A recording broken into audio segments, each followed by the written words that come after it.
Fans of the Tragically Hip, it is time to get excited. A brand new documentary is coming to a screen near you, featuring all kinds of never-before-seen moments in music, plus an unprecedented look at how the boys in the band became the men behind the iconic music. Take a look. No dress rehearsal, this is our life. That's what you gotta do. You gotta make the most of it. My friends, The Tragically Hip, No Dress Rehearsal is a 4-part docu-series airing on Prime Video. Mike Downie and Jake Gold join us in studio this morning. Good morning to both of you. Good morning. Great to have you in studio. Thanks for having us. I have to ask you about the premiere at TIFF. That moment, we've seen the footage of all of the people gathering and singing. What was that like? Tremendous. Yeah. Overwhelming. Yeah. I mean, watching the film in a stuffed Royal Alex Theatre was one thing, incredible experience, and then to spill out onto King Street and everyone form this parade, to then have a sing-along with choir was inspired. And it was just kind of the perfect come down from the film as well, because it's so emotionally charged and people were, you know, just kind of the senses were all sort of, you know, raised and tingling, and then just to go out and be a community like that out on the streets of Toronto made it feel like a small town, I have to say. I bet. Let's take a look at that moment too. It was inspiring, and it really speaks to the band and their fans. You know, we put out a call out to the fans, come join us for this sing-along. And they showed up. Yeah. Let's show our viewers what we're talking about in case you haven't seen it. I haven't seen it. Oh, you haven't? Okay. No, we were in it. You are ahead by a century. There we are. Yeah.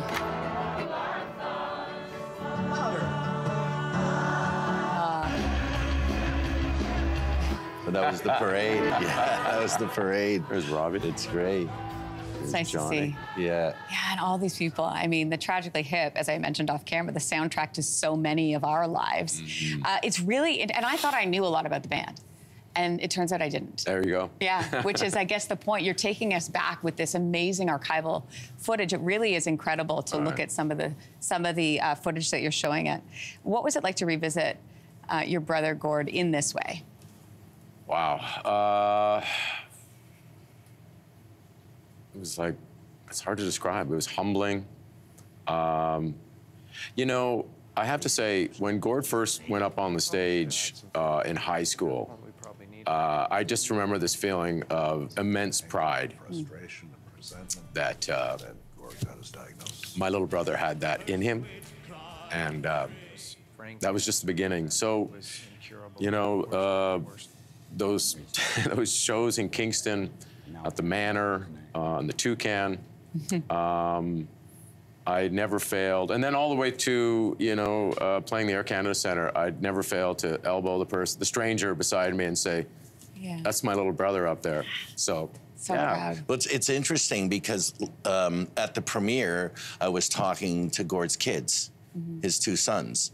And I said, you know, what did you guys think? And they said, it was so cool to see Dad that young. We had never seen that before, right? We had never seen him like that. And Paul's daughter, Emma, said the same thing. Like, I'd never seen. Now I have this film that I can go back to and see my dad back then. Yeah. And I think that's the other thing that's lost on people, that it's not just the brothers, it's the kids. Yeah, I hadn't thought about that. Neither did I until they mentioned it to me. Well, one of the, you know, the question that, a famous question that people ask, if you could have dinner with anybody in the world, who would it be? And my answer is always, I'd like to go and have lunch with my dad or my mom at 18 years old. Wow. The fact that you've created that space for the kids is pretty cool. Yeah, that's awesome. Jake, I want you to take us back to the 80s.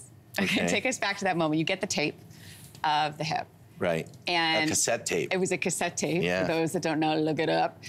You get this cassette tape, you listen to it, and you think, I gotta see these guys play. So you go and see them play. Yeah. What do you remember about that moment?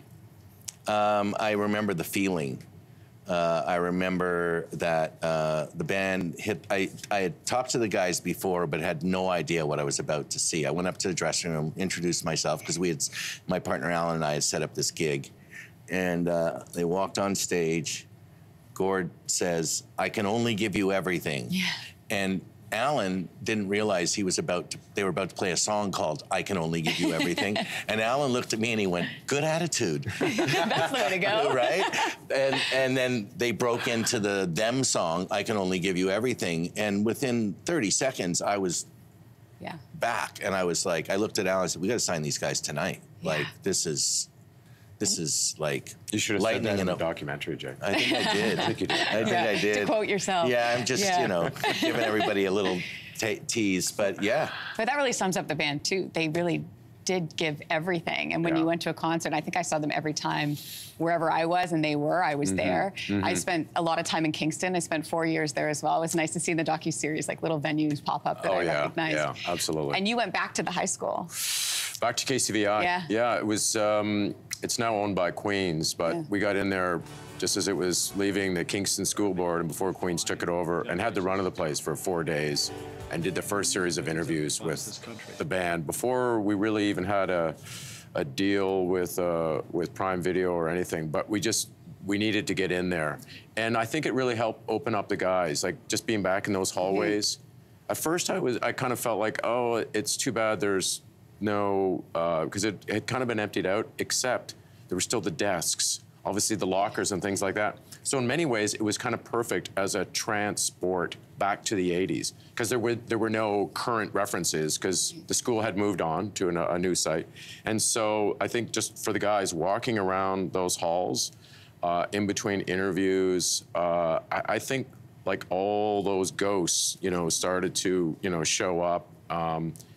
It was a really, I'm so thankful that was our first step. Like, it really was really a perfect way to get them going down this road. Because we did major interviews. We probably did I did 4 interviews with each member of the band, like all day kind of interviews. So we were plumbing the depths for sure. It was very cool that you were able to go back to that space, because there's a feeling that happens when you go to a familiar place that you haven't been to in a long time. Yeah. It's sort of like it comes from within, right? And therefore, well, physical space too, right? Yeah. Like physical space is kind of, those are all the cues, you know, the smell and everything else. And even the patina on the lockers, I was really struck by that. And the old water fountain with this, surrounded by this pink tile. And I was just like, wow, that is just incredible. Like it, and just so evocative, like just so, so transporting. And that's what this film does. It is brilliant. It is such a ride, and it'll take you back and make you look forward. So thank you both for being here today. Appreciate it. Thanks for having us. Hey, thanks for watching. If you liked this, be sure to subscribe here, or you can check out more Your Morning videos right here.